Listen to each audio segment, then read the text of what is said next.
भाई किसी मित्र ने एक प्रश्न पूछा है कि भगवान की प्राणियों को धरती पे भेजता है और बोलता है कि अगर तुम मेरी भक्ति करोगे और मेरा भजन गाओगे तो मैं तुम्हें सुख दूंगा और तुम पर अपनी कृपा करूंगा। लेकिन कोई मेरी भक्ति नहीं कर रहा है तो मैं उससे नाराज हो जाऊंगा, मैं उस पर कृपा नहीं कर कर पाऊंगा और ये बात कि मुझे समझ नहीं आती।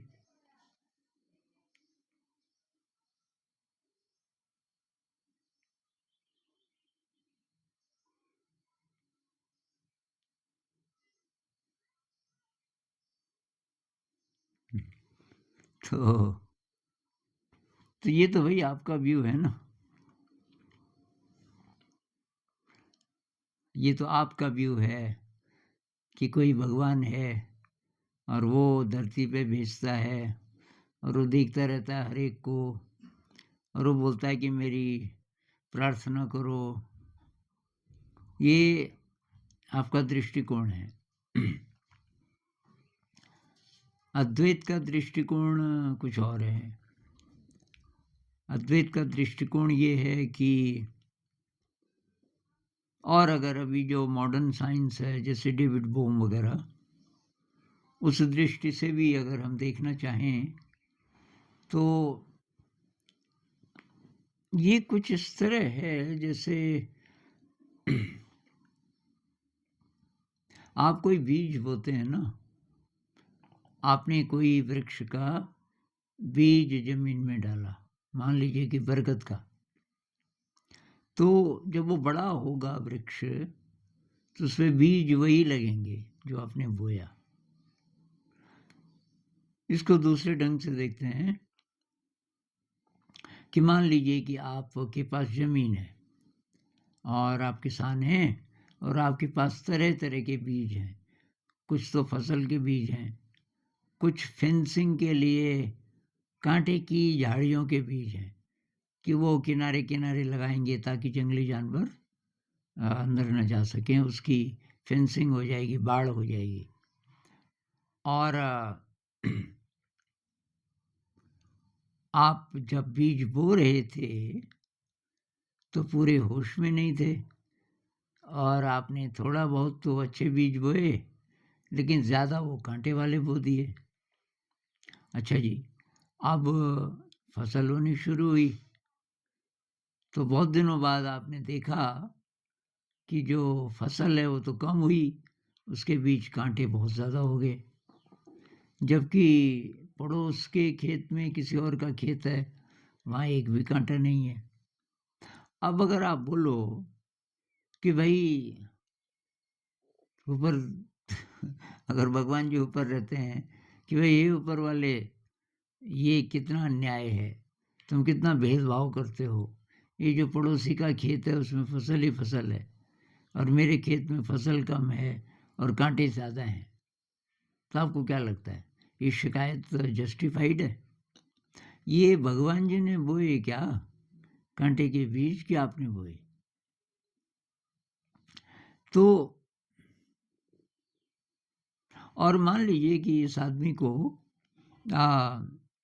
ये भी बीमारी हो कि वो पीछे की याद नहीं उसको रहती कि पीछे मैंने क्या किया था।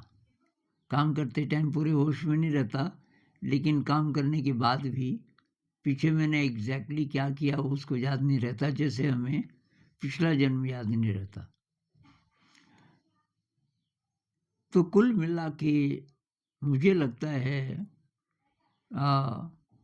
कि एक इंटेलिजेंस है, कोई सुपर इंटेलिजेंस का एक फील्ड है और जो इन्फिनिट है और अक्षय है, ख़त्म नहीं होता उसमें से।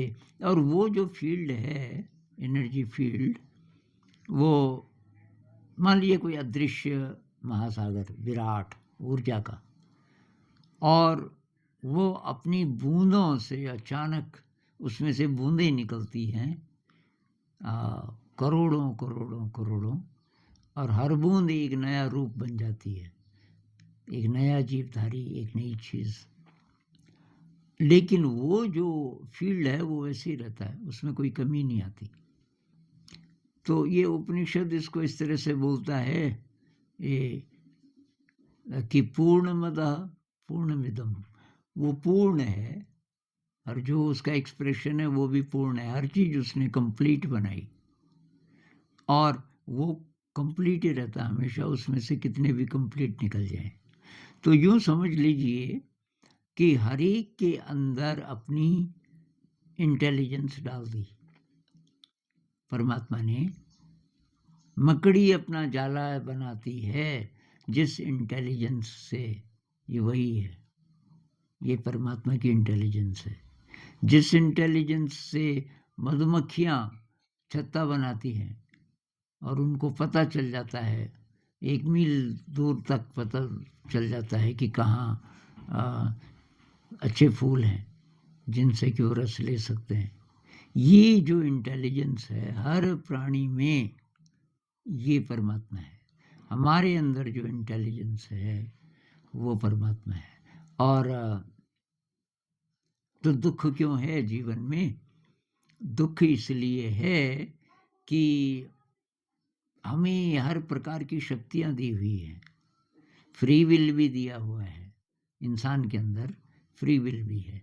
बाकी प्राणी मेरे ख्याल से वही करते हैं जो कि उनके जीवन के लिए ठीक है, गलती नहीं करते। मकड़ी जाला बना रही है, उसमें कोई गलती नहीं करती, वो ठीक जाला बनाती है। इंसान के अंदर फ्री विल भी डाल दिया। तो एक व्यू ये है कि इंसान अकेला वो प्राणी है जो जान सकता है कि मेरे अंदर वो अनंत शक्ति है। उस शक्ति को जानने के लिए पहले मन में प्रश्न आएंगे, डाउट आएगा। डाउट ये कि क्या इतनी है ज़िंदगी, मैं क्यों आया, ये जो प्रश्न आते हैं ना, मैं कहाँ से आया, क्या पुनर्जन्म होता है, ये जो प्रश्न पूछने वाली फैकल्टी है हमारे अंदर, तो उसी का एक हिस्सा ये भी है, फ्री विल, अपनी इच्छा। हमारी जो इच्छा है वो परमात्मा को जानने की भी हो सकती है, लेकिन हम अपनी ही इच्छा से ऐसे भी काम कर सकते हैं जिससे बाद में दुख पैदा हो, किसी और को दुखी करें, खुद को दुखी करें, ऐसे भी काम हम कर सकते हैं। और जितने हम दुष्कर्म करेंगे उससे अज्ञानता बढ़ती जाएगी। मतलब मेरे और मेरा जो दिव्य स्वरूप है, जिसको मैं परमात्मा कह सकता हूँ, उसके बीच ये दीवार बनती जाती है, मैल की, इम्प्योरिटी की दीवार बनती जाती है, जिसको अहंकार बोलो, अज्ञानता बोलो। अब उसको ख़त्म करने के लिए तब ये मार्ग है भक्ति का, भक्ति का कह लो, ध्यान का कह लो। तो अब इसको जो लोग इस तरह से देखते हैं कि कोई रूप है, ये जिसको सगुण बोलते हैं ना, ये जो भक्ति मार्ग है, तो भक्ति मार्ग में परमात्मा को वो किसी रूप में देखते हैं, क्योंकि भक्ति तो तभी उसके लिए श्रद्धा उमड़ती है ना, तो उसमें कोई रूप चाहिए। तो इसलिए ये कई प्रकार के रूप हैं। लेकिन जो जिनकी उसमें श्रद्धा नहीं है रूप में, तो वो तब उनका दूसरा मार्ग है, उसको निराकार कह लो। वो शक्ति को शक्ति के रूप में मानते हैं, बस एनर्जी फील्ड कह लो, शून्यता कह लो, बुद्ध कहते हैं शून्यता अंत में। तो वो मार्ग जितने भी हैं सब शुद्धिकरण के हैं शुरुआत में। भक्ति से भी क्या होता है कि भाई मैं तेरी शरण, मतलब मेरा अहंकार, मेरी जिद खत्म, तो ये जो अज्ञानता है, इसी को अहंकार भी कह सकते हैं। महल की परत जिसको मैं बोल रहा हूँ, महल की दीवार, इसको ख़त्म करने के लिए ये सब है। कोई नहीं बोल रहा है कि ये करो, ये भी फ्री विल है। भगवान जी ने कहाँ बोला आपको कि मेरी भक्ति करो? कोई नहीं बोल रहा है आपको, आपकी मर्जी है कि करो या ना करो, या भक्ति करो या कि ना करो। आप एनर्जी फील्ड मानो और आप ध्यान करो। या कुछ और लोग कुछ भी नहीं मानते, लेकिन अच्छे लोग हैं, वो कहते हैं अच्छे कर्म करो, बस अच्छे कर्म करो, दूसरों पे दया करो और थोड़ा सा वैराग्य के साथ, तो वो भी मार्ग है कि आप किसी रूप में नहीं मानना चाहते, लेकिन आप ये मानते हो कि शुद्धिकरण होना जरूरी है। आप ये मानते हो कि हम शुद्ध हो सकते हैं। न्यूरोलॉजी के हिसाब से हम बोलेंगे कि ब्रेन को रीवायर करना है। हमारा जो ब्रेन है उसमें पैथोलॉजिकल नेटवर्क्स हैं, वो ऑर्डर्ड नहीं है, व्यवस्थित नहीं है। तो ब्रेन को अगर हम व्यवस्थित कर दें तो तब ब्रेन अच्छा रिसीवर बन जाता है, और अच्छा रिसीवर बन गया, सुपात्र बन गया, तो फिर वो उस एनर्जी को होल्ड कर सकता है। यूँ कह लीजिए कि एक्सेस कर सकता है। ऐसा भी कह सकते हैं कि हम ब्रेन को सुपात्र बनाते बनाते उस एनर्जी को ज़्यादा एक्सेस कर पाते हैं, और फिर धीरे धीरे धीरे आपको महसूस होने लगता है कि वो शक्ति मेरे रोम रोम में है, जिसको परमात्मा कहो या कुछ और कहो। तो भाई ये किसी और को दोष देना ठीक नहीं है कि किसी ने हमको भेजा और बोला कि मेरी भक्ति करो, नहीं करोगे तो मैं तुम्हें दुख दूंगा। है ये भी एक व्यू, मेरे ख्याल से वो व्यू ठीक नहीं है, क्योंकि उसमें तो आप किसी और को दोषी मान रहे हो ना, अपने कर्म नहीं देख रहे हो। तो अब मैं बोलूं भाई कौन से कर्म मुझे याद ही नहीं आ रहा है, इस जन्म में मैंने गड़बड़ किया, और पिछले जन्म में किया होगा, तो अब वो इस जन्म में क्यों उसकी सज़ा मिल रही है? भाई चाहे कोई भी कारण हो, लेकिन अगर आपके अंदर राग है और द्वेष है, अगर अटैचमेंट है, अगर दुनियावी चीज़ों के पीछे आप भाग रहे हो, तो ये गड़बड़ है, क्योंकि आपको असली चीज़ का पता नहीं चला। इस गड़बड़ को कैसे दूर करें? अगर ये भी नहीं मानते कि अभी जो कष्ट है वो किसी पुराने दुष्कर्म के कारण है, लेकिन आप अगर ये मानते हो कि मैं शुद्ध हो सकता हूँ, मैं राग और द्वेष से मुक्त हो सकता हूँ, मैं तृष्णा से मुक्त हो सकता हूँ, ये जो है ना कि मुझे ये चाहिए, साइकोलॉजिकली दुनिया पे जो डिपेंडेंस है मेरी, मैं उसे ख़त्म कर सकता हूँ।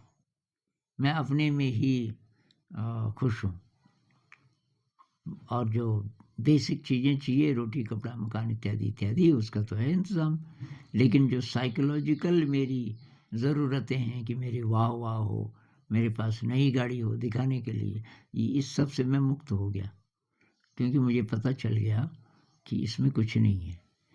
तो ये अगर हम कर रहे हैं, इस तरफ अगर हम जा रहे हैं, तो ये शुद्धिकरण का मार्ग है। और तो इस बात में हमारी भलाई है कि हम कष्ट को वेलकम करें।